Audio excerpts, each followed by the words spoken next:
Bonjour tout le monde et bienvenue dans ce 4e jour de confinement et donc de Booktube. Aujourd'hui je vais vous présenter un livre que j'essaye de vendre depuis des années à tout le monde, que j'ai adoré et qui m'a vraiment transcendé au moment de la lecture pour diverses raisons. C'est un livre qui s'appelle Nouvelles de nulle part. Il a un autre nom, Air de repos, et il a été écrit par William Morris. C'est aux éditions de l'Altiplano. Vous voyez le petit format, tout petit. Vous pouvez le mettre dans le sac ou même dans la poche pour certains. Donc il est très petit en format mais très dense en contenu. Et alors, c'est une utopie, donc ça change un peu, hein, parce que dans tous les trucs post-apocalyptiques, en général, la science-fiction, moi, de ce que je lis, c'est rarement positif, c'est souvent des dystopies plutôt que des utopies. Là, c'est de la science-fiction qui prône un peu le socialisme utopique, pour le coup. Et l'auteur, William Morris, est un Anglais qui est né à l'époque victorienne en Angleterre, et qui avait, en cherchant pour vous, je me suis rendu compte qu'en plus d'être écrivain et homme politique, il avait plein d'autres casquettes.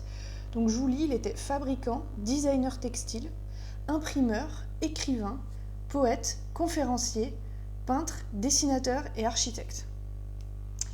Voilà, donc voilà, il y a des gens comme ça, hein, c'est des génies. Et donc lui, il était connu pour son œuvre littéraire, mais aussi pour son engagement politique libertaire. Il a notamment créé la Socialist League en 1894, et c'était pour promouvoir l'émergence du socialisme en Angleterre, valoriser la condition des travailleurs, essayer de montrer que le travail, c'était pas que quelque chose qui devait être avilissant, mais quelque chose qui devait être épanouissant aussi bien au niveau collectif qu'individuel.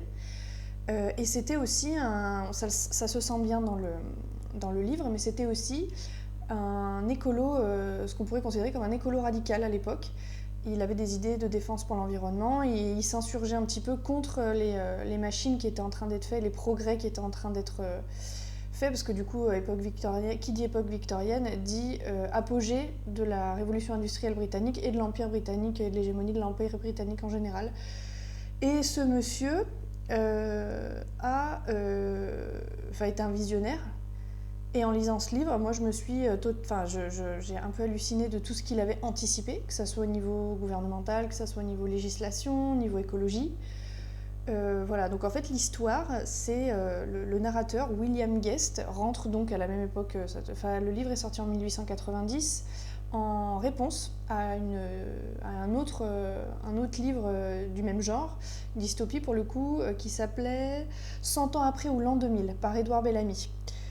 Voilà, donc en gros, qui était apparemment l'antithèse de ce livre-là. Donc lui, je pense qu'il a décidé d'écrire ce livre pour dire mais non, ça ne se passera pas comme ça, ce ne sera pas la méritocratie, parce que dans l'autre c'est méritocratie, c'est les classes qui se creusent, tout ça. Donc là, c'est vraiment en opposition au premier texte dont je vous parlais.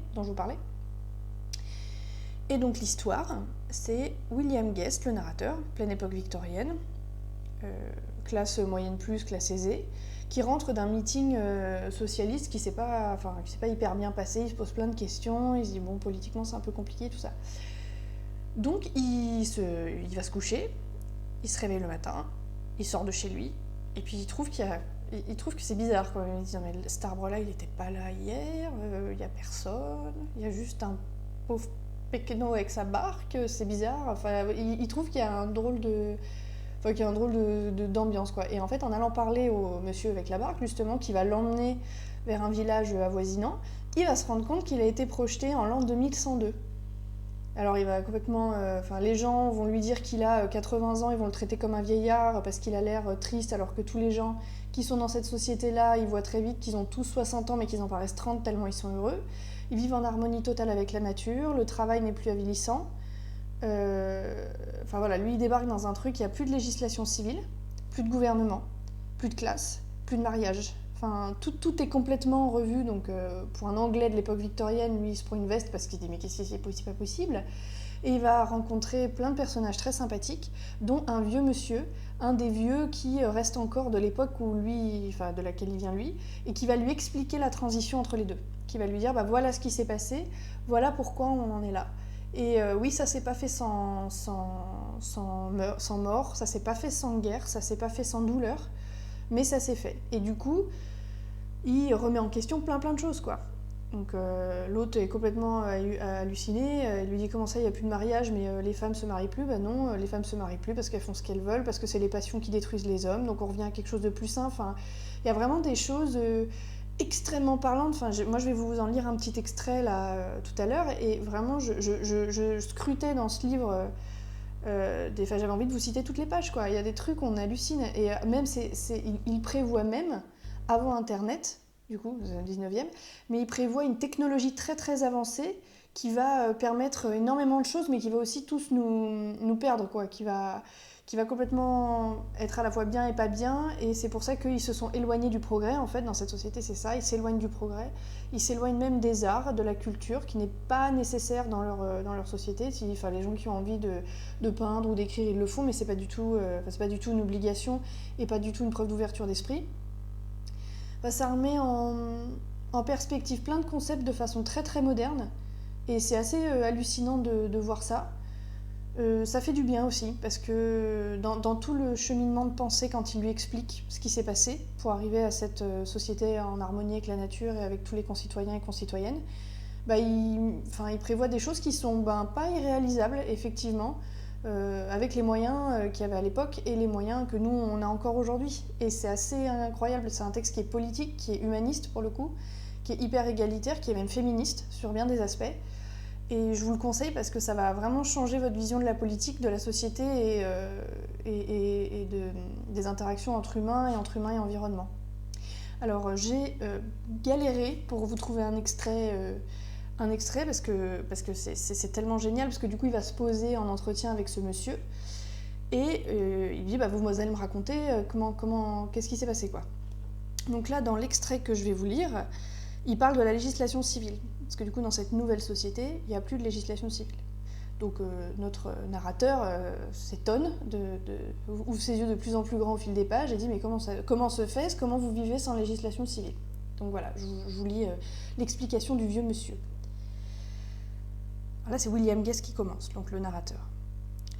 J'avais cru comprendre, dis-je, d'après quelque chose que vous avez mentionné il n'y a pas longtemps, que vous aviez aboli la législation civile. Est-ce littéralement exact ? Elle s'est abolie d'elle-même, mon ami, dit-il. Comme je vous l'ai déjà dit, on maintenait les tribunaux civils pour défendre la propriété privée, car personne n'a jamais prétendu qu'on pût, par la force brutale, obliger les gens à pratiquer entre la justice.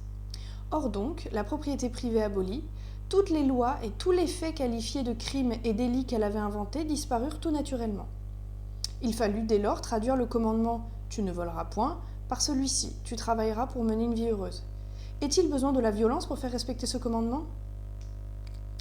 Eh bien donc, dis-je, ces choses entendues et dont je conviens. Mais que dire des actes de violence ? Leur existence, et vous admettez qu'il en existe, ne nécessitera-t-elle pas une législation criminelle ?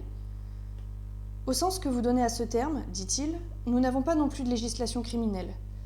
Considérons de plus près le problème et voyons d'où proviennent les actes de violence.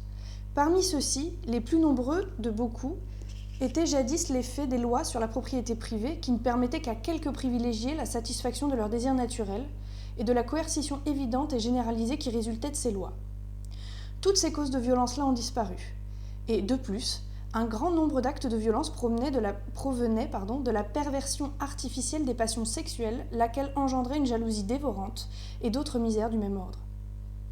Or, si vous les examinez de près, vous découvrirez que ce qu'il y avait à leur origine, c'était principalement l'idée qu'avait inventée la loi, que la femme était la propriété de l'homme, que ce fût le mari, le père, le frère ou n'importe qui.